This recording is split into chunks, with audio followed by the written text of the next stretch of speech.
ઊંચા કરતા આવ્યા, લગન કર્યા અને તો ગણેશ માંડે એમ કે ગણેશ બાપજી હમણે આપણે માટીના પૂતળાને પેલા ગારમાંથી બનાવેલા ગણપતિને પેલા 5000 ના 1000 ના 25000 ના ગણપતિ પાવે ત્યારે પેલા દાહલા ઇનામ ગણપતિ કરતેલા જ નહીં.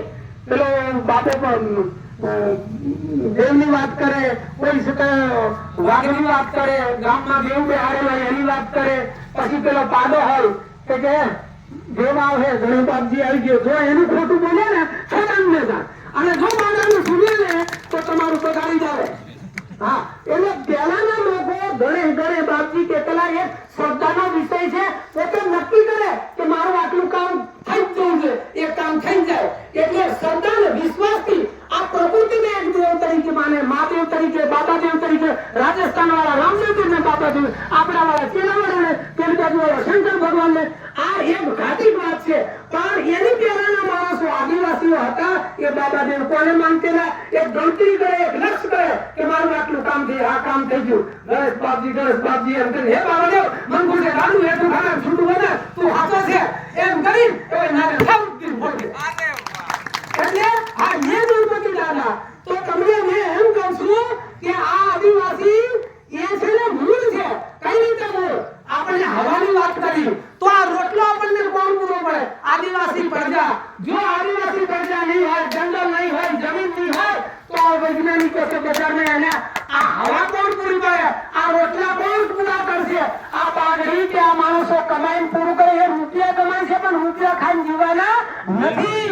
એટલે આને મૂળ માલિક કેમ કીધો? અરે મેં એમ કહું આ તો ભગવાન છે, ભગવાન મૂળ માલિક ની ભગવાન છે અને મેં જ તમને બધું પૂરું કરે છે. રોટલા તમારા પૂરા કરે છે, દાળ દિવેલ પૂરું કરે છે, મરચું મસાલા પૂરું કરે, રોડ રસ્તા તમારા માટે પૂરા કરે છે. એટલું જ નહીં, એ તમારા બાપ છે, તમને વતન વતન દબાવીને ખુરશીની સત્તા આપી છે. મેં નાની બાબત નથી. એટલે આપણે બધા વિચાર કરવું જોઈએ અને વિજ્ઞાને વિચાર કર્યું કે ખરેખર જે પ્રજા, જે જનતા, જે સમાજ તમને મને હવા પાણી ખોરાક પૂરું પાડે એટલું નહીં, જીવન પૂરું પાડ્યું છે, સગવડ પૂરી પાડ્યું છે.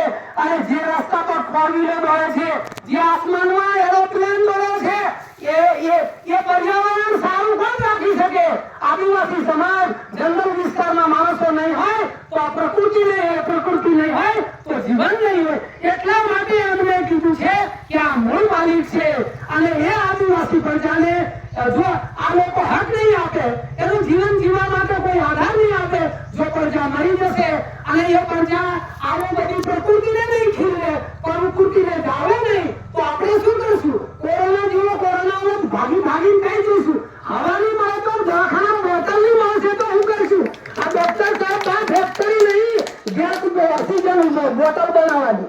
એટલે મારે એમ કહું છે કે સંયુક્ત રાષ્ટ્ર બધા દેશોના માણસો મળી નક્કી કર્યું કે હવા પાણીને ખોરાકનો દાતા હોય, બધાનો આધાર હોય તો ખરેખર આદિવાસી પ્રજા છે, ચાહે ઝારખંડની હોય, ચાહે ભારત દેશની હોય, એ પ્રજાનું રક્ષણ કરવું જોઈએ, એને સગવડ આપવી જોઈએ, એને સલામતી આપવી જોઈએ, એમનું સદાય રક્ષણ કરવું જોઈએ પણ એનું શોષણ કરવું જોઈએ નહીં. અને જે આ લોકો આદિવાસી પ્રજા કમાઈને જે ધન આપે છે અને